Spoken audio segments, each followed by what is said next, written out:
The following is a presentation of the Eagles Sports Network.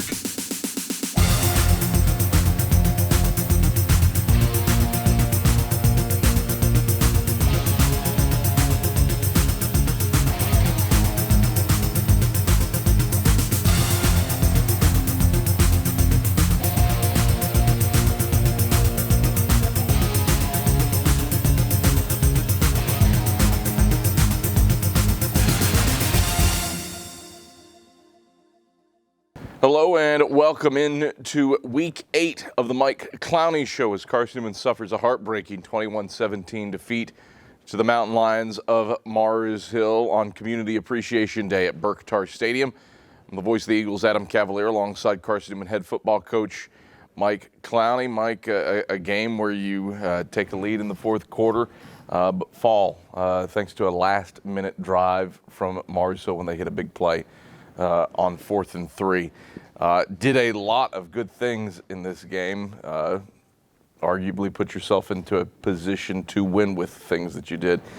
But really it comes down to just a couple of mistakes in really crucial areas that undo you. What do you like out of your team? What frustrates you from this one? I think the thing that you like, I'll start with that first is, the energy, attitude in week all practice was something that we talked about.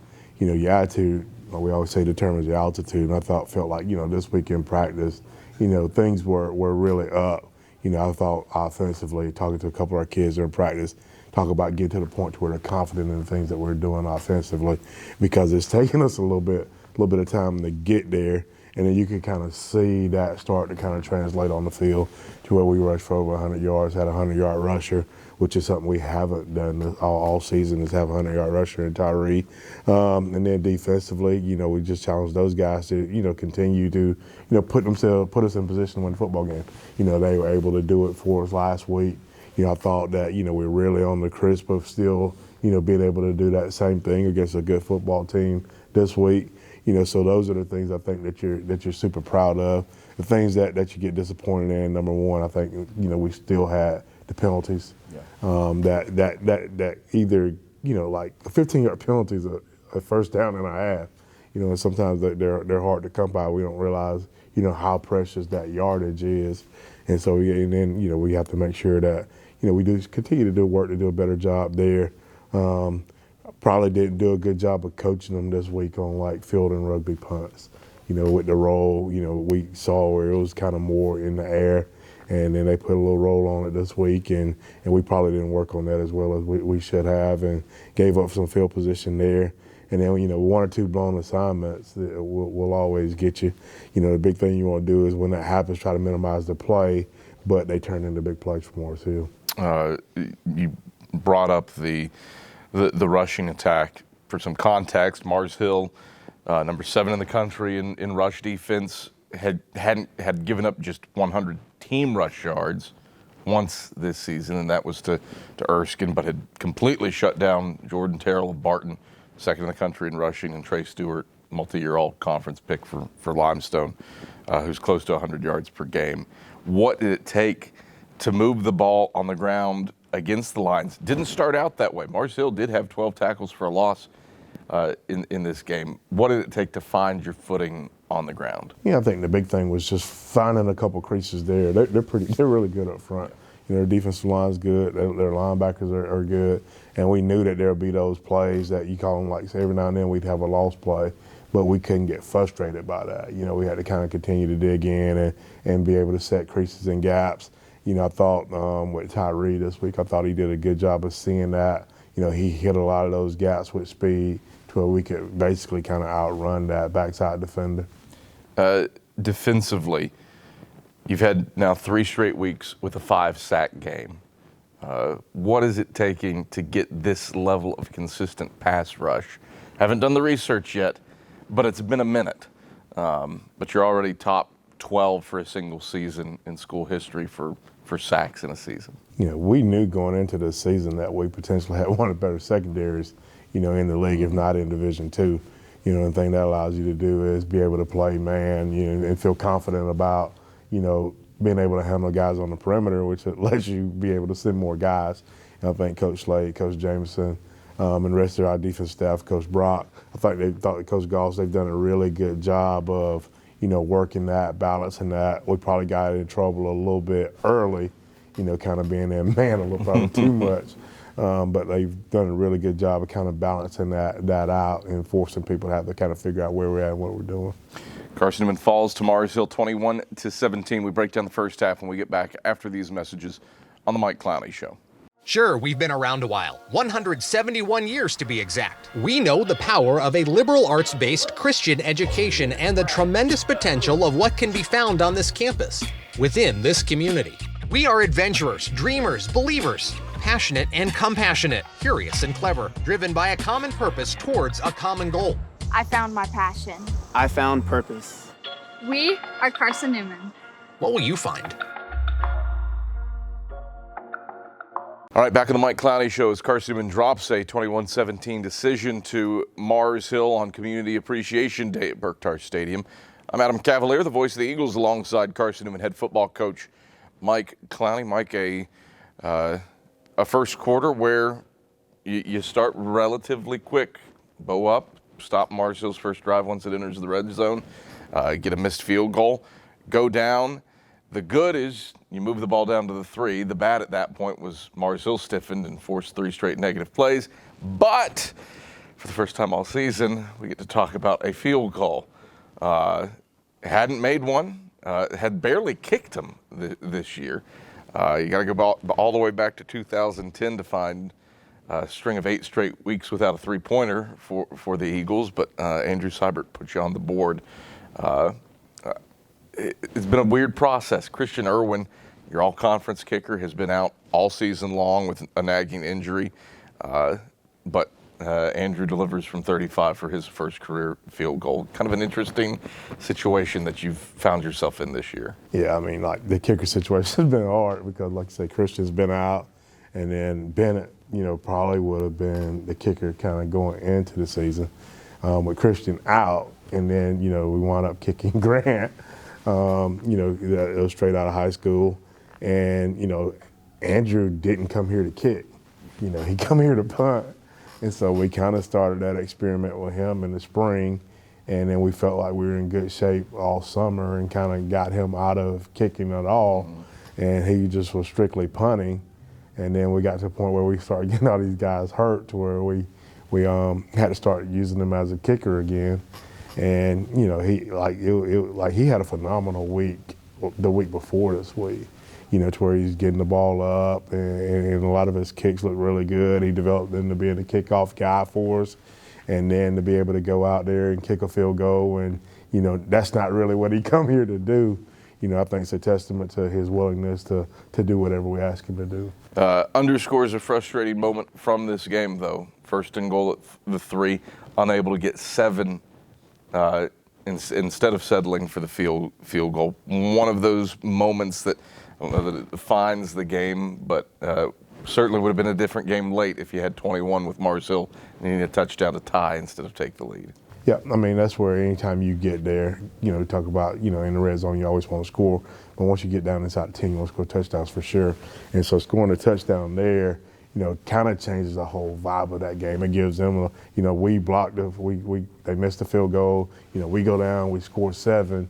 It puts you where you feel a little bit more in control of the game. At least then when they score, it's a tie football game rather than that lead kind of changing back and forth. But that's something that we got to continue to push to do.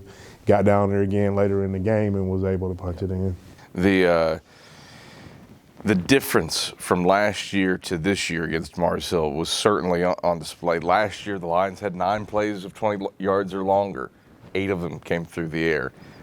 This year, they only had 2. Now, they were 2 enormous plays, and that started the scoring for Mars Hill, a 40-yard touchdown pass to Simeon Thompson. He broke 1 tackle. He made 2 other guys miss. Really, one of your only 2 defensive letdowns on the day. What happened? We got that one. We blow coverage, and leave him down the sideline open. Our guys did a good job of rushing to try to get over there to get him tackled, but we probably didn't have great angles, and, he made a couple guys miss and was able to score there. Carson-Newman down at the halftime break, Low-scoring affair as these games have been, especially with the new clock rules. It really is. The first quarter was genuinely 23 minutes in real time, which is, and the first half was barely, for a second straight week, you played a half of football in 60 minutes and change. It was 62 minutes at Erskine last week. It was 65 minutes this week. But the changes to the clock rules, mistakes are. I don't know if it's the fact that every game this season, with really the exception of ETSU, has been fairly. ETSU and VUL have been fairly close, but it feels like the clock rules are magnifying mistakes sevenfold. Is that a fair assessment? I think that's fair. I mean, like, you know, in these games when they're close, you're like, okay, at least you're right there in there. But the thing that's crazy is if you get a score or two behind or ahead, then it really does make a big difference.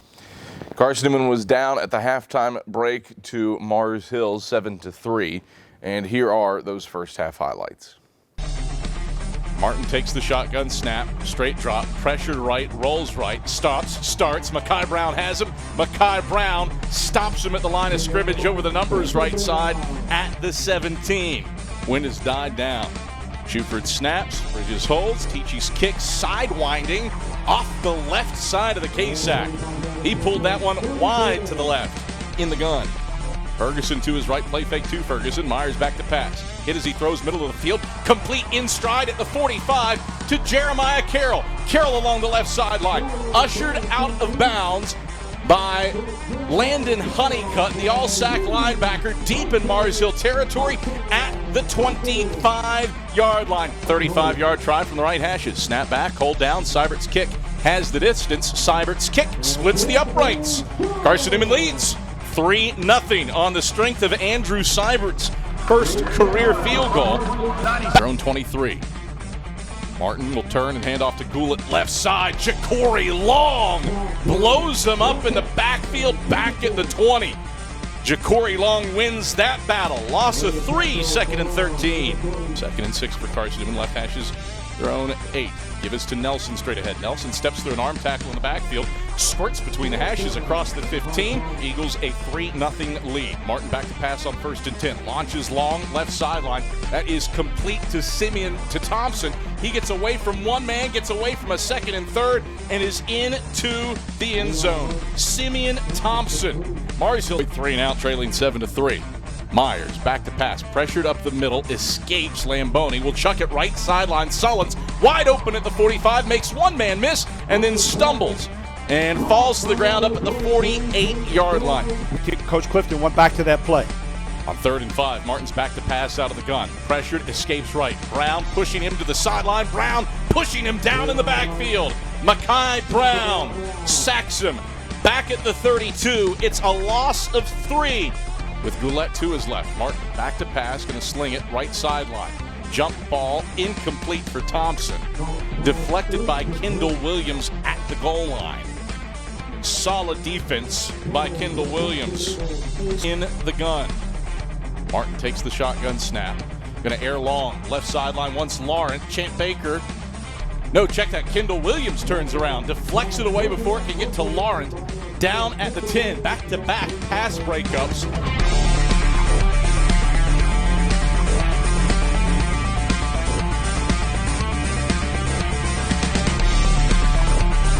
From the gun, it's Martin.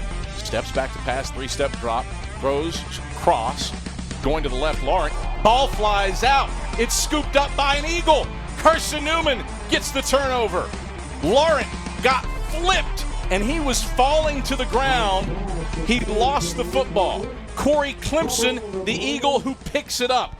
Those are the first half highlights as Carson-Newman found itself down to Mars Hill at the halftime break, 7-3. Mike Clowney, what was your message in the halftime locker room to your team? You know, honestly, it was like, you know, the point I felt like we were better than them. I mean, that was the thing I talked to our guys, told them that before the game, told them that after the game, told them that at halftime. and it's just one of those things. I thought, when we were, I think it was 7-3 at halftime. I felt like, ultimately, like we were in control of the football game. I thought the thing that we needed to do, that's why I asked you for the swag zone. We just come out here and turn our swag on and put the game away, And so, like, that's what we told them. It's an odd experience with 30 seconds left in the commercial break to feel your phone vibrate and look down. Mike Clowney's calling me? What happened? And you said, hey, play swag surfing. And we found a way to do that. And I'll add, he went down and scored a touchdown on that opening possession of the third quarter. Nice quality drive. And again, can't emphasize it enough. Mars Hill has been sensational stopping the run. You did it on the ground on that possession, primarily with Tyree Nelson. Didn't get the start, but worked himself in to the rotation. What did you see from him? Your first 100-yard rusher on the season, and the first individual 100-yard rusher that Mars Hill has allowed all year. Tyree's a great kid, and it's just like he was really focused. Like a lot of times, like he's silly and he plays around a lot, but you could kind of see that, on the sideline, as the game kind of transitioned, like he was really locked in mentally. And, I thought that helped him be able to see different things. And I think, just him and then our team just in general as a whole, the big thing I talked about when we talk about like this, it's always like unlocking our potential. Like it is there, and it just like we gotta take the key and we gotta open it up. And then Tyree was able to do that for himself as an individual, during this football game. You've been without Bryce Bevins in the receiving corps for the last 2 weeks. Jeremiah Carroll, true freshman, gets his first career start and responds with a career-high 84-yard day through the air.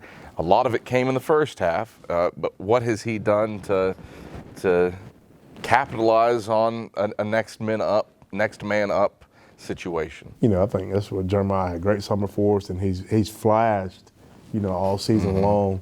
Being a freshman, I think you can kind of start to see a lot of his, what we're talking about potential, that really starting to show up. And that's where we talked about, guys offensively kind of gain a better concept of where things are offensively. And that's where you kind of going into week 8, we're having to do a lot less coaching with him on the field. He's being able to get to the point to where, there's a little bit less indecision. And then that unlocks a lot of potential to be able to make plays. Carson-Newman falls to Mars Hill 21-17. We break down the second half when we come back after these messages on the Mike Clowney Show.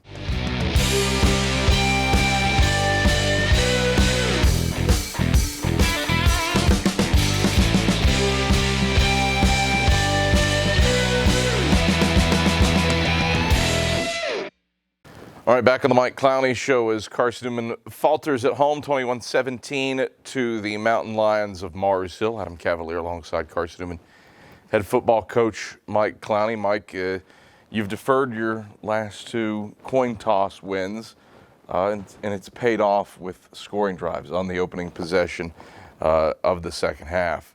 Both those scoring drives have given you leads in games. Now, ultimately, ended up losing the lead here this week against Mars Hill. Break down the decision-making process to put yourself on defense first and get the football out of the halftime locker room. I think where we are defensively, I think number one, I feel like we had the potential to go get stopped and get field position early in the game.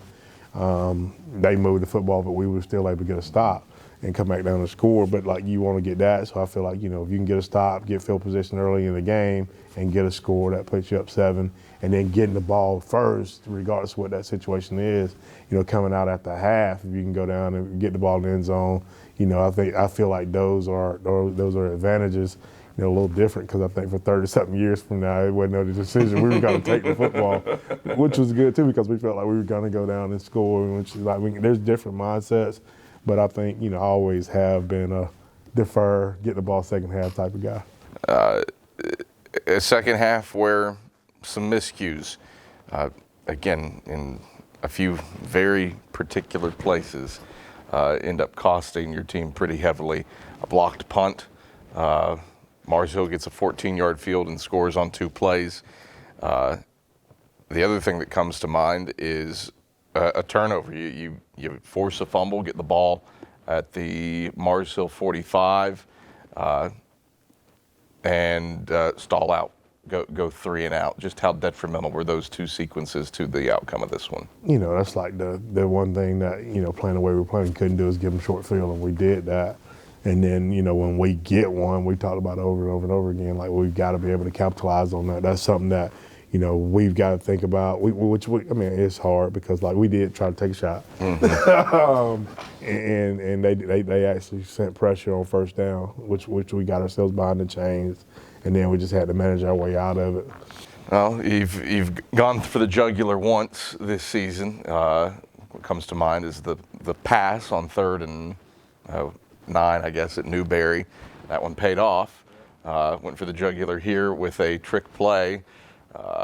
And this time you're left holding the dynamite in the fuse, and it blew up in your face. I mean, it's one of the things. We're just glad that after that first play on first down, we didn't turn the ball over. You know, so then you're behind the chains. You almost turned it over, gave it back to them there. So we probably, you know, aggressive play calling. There's I think something to be right, wrong, and different. Something to be said for that from a mentality standpoint. Fair? That's fair. I mean, like, we want to go score now. You know, the thing you're hoping is that it's 2nd and 10, you know, and not 15 where the ball's back there laying on the ground. I thought Juice did a good job of scrambling to get the football, but then we run another play and get stopped, and so we're just managing field position at that point. Defensive performance in the second half was off the charts.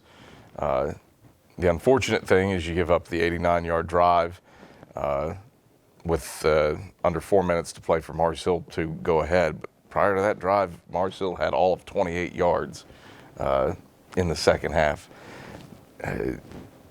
Defensive adjustments were certainly there. Mars Hill moved the football early. They didn't late. And I would argue, after watching the highlight reel 3 times last night and feeling this way live, when J.R. Martin uncorked that 4th and 3 pass to John Goulet, I still thought, oh, this is an incompletion. And I feel that way each time I watch the ball reach its apex before landing in his breadbasket. Defensively, the job was done in the second half, it felt like. I thought our guys did a great job.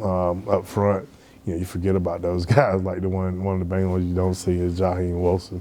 He is just hard to block at points and times inside up front.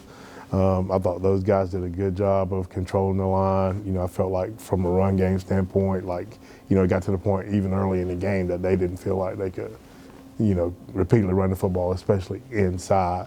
And then defensively on the back end, I thought our guys did a great job. That's where we talked to them about communicating, you know, and then they heave up that one pass that paid off for them. The mentality moving forward, you've got 3 weeks left in this season. How do you build on what clearly is growth? This football team has taken steps forward week in, week out. How do you finish with still a chance for a winning record? You know, I think it's going to take some grit from us. Like we still got 3 good football teams left on our schedule. It's still about us coming back in and truly unlocking our potential, getting past this one. Don't let this one continue to linger on. You know, we come in here Monday. It's about getting back to work on Emory Henry, who just had a good win versus Tusculum. And so, like, we've still got a lot of work to do, and we need to be ready and prepared to get it done. Carson-Newman falls to Mars Hill 21-17, and here are those second half highlights. Carroll out to the wide side right. They'll run an end around left side for Jalon Pearson. Pearson's across midfield. He's across the 45. He has the first down, and he's wrangled out of bounds by Fitzpatrick at the Mars Hill 37. Myers takes in a high snap, gives to Nelson straight ahead. Nelson, the Red Sea parts. Nelson to the 10, Nelson to the 5, Nelson to the house. Touchdown, Carson-Newman. Shades of old 22, 37 and out the gate. Eagles lead 9-7. 3 for the Lions, left hash at their own 41. Martin hands off to Goulet in the backfield, and Goulet is stampeded in the backfield. A loss of 3. Baptiste is back to return. Seibert has it blocked. It is still on the ground. Mars Hill will dive on top of it, and the Lions create some sudden change. Bullet to his right. Martin takes the shotgun snap, 3-step drop, steps up in the pocket, rolls right, dumps right to DeBerry, and DeBerry goes up, pulls it in over the right hashes, and has a Mars Hill touchdown. Almost the old jump pass from J.R. Martin. Brings Pearson in motion. They'll fake the jet sweep to him. He's going to dump right side. Morrison, the tight end, grabs it at the 25, and he rumbles inside the 20 along the right sideline. Rankin knocks him down toward the right sideline, down at the 17-yard line. Maddox to the right.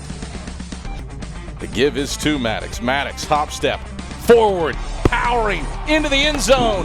Touchdown, Carson-Newman. James Maddox bowls into the end zone for a 3-yard touchdown run. Eagles go heavy and take the lead. Bullet to his right. Takes the shotgun snap, straight drop, steps up, escapes Ja'Cory Long, rolls to the left. Martin, he's hit by Jameer Augustine, and Augustine sacks him back at the 22 over the numbers left side. And 14. Martin back to pass out of the gun, has loads of time with a 3-man rush. He's pressured by Jordan Wilson. Mekhi Brown has him back at the 6. Brown will not let him go. Martin chucks it out of bounds to the right sideline. He was at the outside the tackle box, but the ball did not cross the line of scrimmage. Officials will congregate. Is to his right. 2 men to the wide side left. Martin back to pass. Pressured, escapes. He lost the football, just dribbled it off of his foot. That lets Ja'Cory Long catch up with him and smash him in the backfield back at the 2. Mitchell in motion as Martin takes, steps up in the pocket, pressured, chucks it, Long to Goulet, left sideline, jump ball. Goulet runs under it. Williams tackles him from behind, deep in Carson-Newman territory, down at the 30, inside the 30, down at the 28. In the gun, takes the snap, design draw, right side, Martin powering forward, Martin pushing, stood up, rotates in, touchdown Lions. Martin powers his way in to give Mars Hill the lead. The right of Myers in the gun. Myers takes the shotgun snap, 4-man rush, has time, throws middle of the field. That's complete to Jalen Washington. Washington to the left sideline, he's inside the 35 and dragged down in bounds, down at the 34 by Slocum. Myers takes the shotgun snap, gives Nelson left side. Nelson has a hole, stumbling inside the 25, down to the 21, Honeycutt stops him. Myers takes the shotgun snap, 5-man rush for the Lions. Myers has time, throws Meeks in zone. Batted, incomplete. Tristan Rankin knocks it away on the skinny post. Carson-Newman turns it over on downs, and Mars Hill a kneel down away. Those are the second half highlights from Carson-Newman's 21-17 loss to Mars Hill. When we come back, it's time for our Talent Talk, and that's after these messages.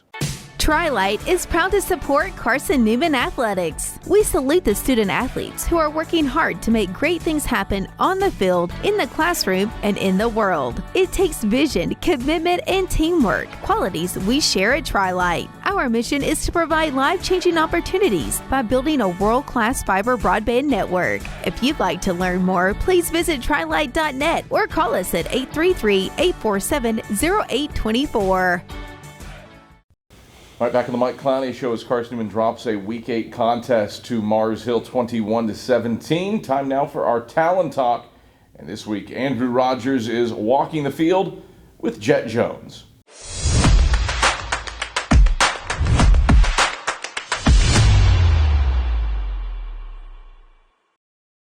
Andrew Rogers here with Jet Jones for another episode of Talent Talk. In territory for the first time today on their second possession. Brooks out of the pistol. Step back to pass, flag flies, jitterbugging around, rolling left, hit as he throws. It's a dead duck that is picked off. An interception by Carson-Newman. It's Jet Jones who comes away with it at the 37 and returns it in the boundary right side up to the 43-yard line. Jet, let's begin our walk here. Your full name's Jetarius, but everybody calls you Jet. Who was the first to call you Jet?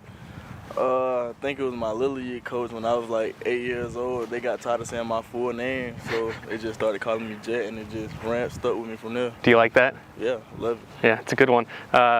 When you've played your football career and growing up, your dad was a football player. He played at Kentucky. How often does he end up telling you about his playing days? Well, he tell me about it all the time. Back in my day, I was doing this. Back in my day, I was doing that. But he still think he can beat me in a one-on-one right now, but I don't think so. What position was he? Wide receiver. And okay. I play DB, yeah. so you know what I'm saying. How has that dynamic played out for you learning that position growing up? DB? Mm-hmm. I started off playing offense. I used to play quarterback. I used to play running back. I used to play receiver. But then, like, once I got to high school, DB kind of grew on me. And I love playing on the opposite side of the ball because I can hit, I'm fast, so that's how that works. How was that transition from mainly playing offense to now having to play defensive back here at a collegiate level? I think it's easier to play DB than offense because defense is not as much thinking as offense. You just fly around and go hit people. Yeah. Would you consider your dad your main inspiration to play the game because he played college football too? Yes, it kind of grew on me. Okay, for a minute, I stayed with him in Kentucky while he was in college, and I just like being around the football atmosphere.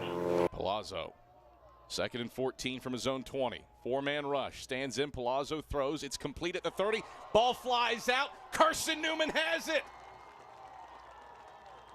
A fumble and a recovery by Jet Jones at the Pioneer 41. I'll change it up on you here and give you some fun facts.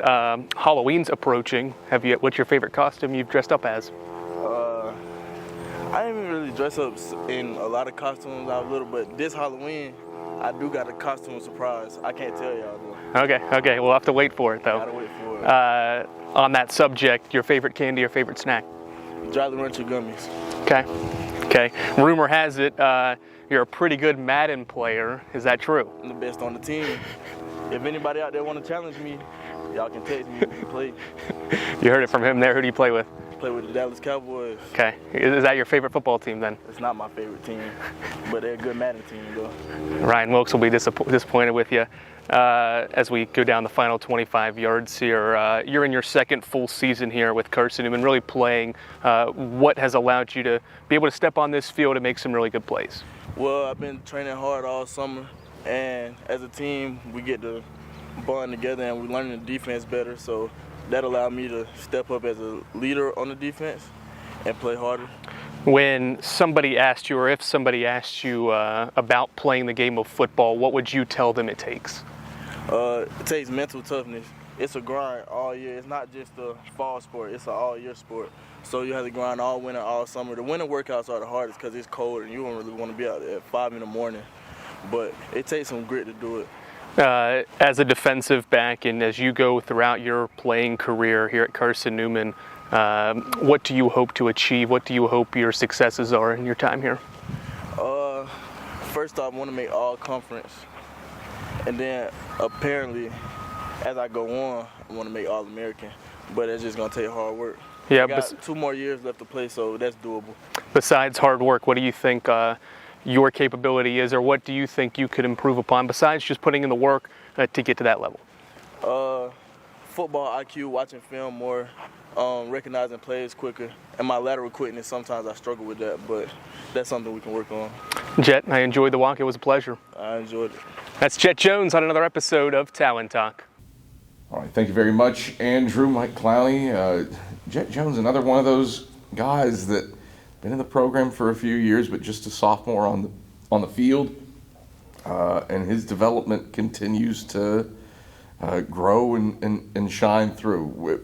Another one of those members of the secondary, kind of with Kendall Williams, Champ Baker as well, who's continuing to trend upward as he gets more and more reps. What have you seen from the Atlanta native? Yeah, came in last year, redshirted for us. Didn't play a whole lot of DB, and so just to be able to come in and he spent his redshirt year learning and working to get better. It's like with young guys sometimes like that redshirt year, it's like my year off or my year to be frustrated. But really the whole goal of that is it's for your year to learn so that you'll be prepared to be able to move forward. And, he took it in stride. He came in and worked during the spring. We had a lot of questions in spring, but whether he would still be ready. But, coming into this fall, just his competitive nature is giving him a chance to play, and now it's giving him a chance to be successful. Definitely can see the development across the board defensively. It's starting to show up in places, I think, offensively. Hasn't happened quite as quickly this season compared to where your defense is, but definitely players have made strides week to week. And again, let's face it, your last 2 losses have come with the football in your hands, driving to try to win a game, a position you weren't in against these types of teams last year. What is the next phase, the next step for this development outside of the score? Change that thing down there. I mean, seriously. But it's getting to the point to where, that first year here, we struggle. It is what it is. And the thing that happens is, like, when you lose football games, the mindset becomes you start to wonder if you can win them. And then you start winning football games, and then you wonder, you start kind of to figure out which ones you can win. And then all of a sudden happens, when you're working in those feelings type situations, then, this play or that play can kind of determine what your feelings are going to be for the rest of the game. And I think we're starting to get to the point now to where, we're working to kind of make things come our way. And then, the big next step is just, stepping on the field and expecting to win the game every single time we step on the field. That's where, I talked to our guys before. Every time, 90% of the time we played Morris Hill here, the biggest difference in that football game was we went on the field pretty much knowing that we were going to win the game. And, and that's where we've got to get that mindset back to that point to where it doesn't matter who's over here on the other side. Like, we're the better football team, and, like, we're going to win the game because we're going to do whatever it takes to win the game. Like, we're going to be disciplined, we're going to be hard-nosed, and we're going to do what it takes to win the football game. And I think that is the next step for this football team, is just being determined that losing is not an option. Emory and Henry, homecoming. You get the Wasp here at Mossy Creek for the first time, and that's the 50th anniversary of the 73 class. It's been about that long since Emory and Henry paid a visit to Jefferson City, Tennessee. It's a Wasp team that's, you alluded to it earlier in the show, wild overtime win over Tusculum. Tusculum turned it over 7 times. Emory and Henry capitalizes, wins on a walk-off interception. What do you have to do to get ready for little run-pass option action out of the Wasps? It's still going to be the thing that we talked about. We got to play discipline on defense. They're gonna try to force us to make some mistakes, stick our nose where it doesn't belong. Offensively, like, we're gonna have to be able to put ourselves in a situation to be balanced. We've got to control the ball on the ground, and we've got to be smart and do the things that we need to do when we put it in the air. We're gonna have to find a way to score points. They're really good defensively. And so it's going to be a good challenge for us, and we've got to come out here and we've got to expect to work to win the game. Mike Clowney, pleasure as always. We'll talk to you after a homecoming contest against Emory and Henry. Thank you. It's Carson-Newman head football coach Mike Clowney. I'm the voice of the Eagles, Adam Cavalier. This has been the Mike Clowney Show. Thanks for watching.